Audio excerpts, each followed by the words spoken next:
I've been a psychiatrist for 11 years, long enough to know what delusion looks like, long enough to recognize the patterns, the fear, the certainty in a patient's eyes when reality begins to fracture.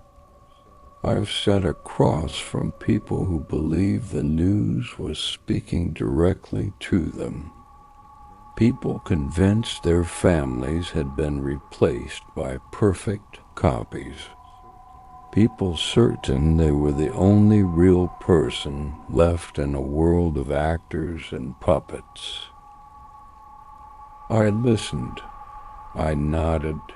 I wrote my notes. I adjusted medications. And in my calmest professional voice, I always said the same thing. That must feel terrifying, but it isn't real. I believed that completely. His name was Marcus, and he had been my patient for 3 years. He wasn't like my other cases. His delusion was precise, structured, intelligent. He believed something was following him, not a person, not a government, not anything human. Something older, something that learned by watching, something that wore familiar faces. He told me it had taken his sister first, then his neighbor, then slowly everyone he trusted. During sessions, he was calm, articulate, even polite. He knew how impossible he sounded. Sometimes he apologized for it, but he never doubted himself. That was what unsettled me.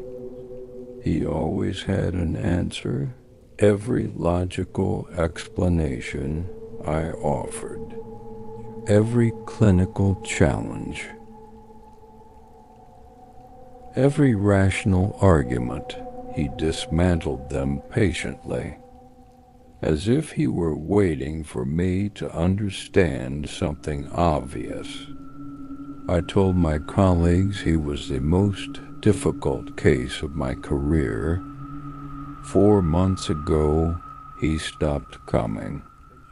Patients disappear sometimes, especially paranoid ones, but this felt different. A quiet discomfort I couldn't explain. I checked his file. I found his address. I told myself it was professional concern, a routine welfare visit, nothing more. I drove there on a Thursday afternoon in November. The apartment was empty, not recently abandoned, empty in a deeper way, as if no one had lived there for years. No furniture, no marks on the floor, dust resting undisturbed along every surface. Standing in the doorway, I felt something cold move slowly through my chest. Then I saw the wall. The entire far wall was covered in notes, photographs, transcripts, years of observation pinned carefully into place. An obsession wall, the kind you only see in movies.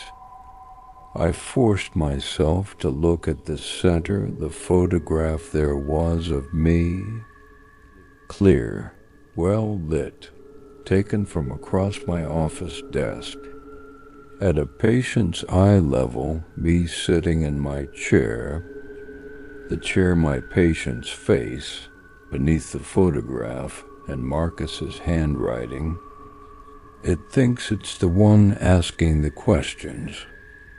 I left immediately and called the building manager. I told her I had been visiting apartment 4F for 3 years, every other Thursday without exception. There was a long pause. Then she said apartment 4F has been unoccupied since 2021. I told her that couldn't be right, but she assured me that no one lives there. I drove back to my office without remembering the drive.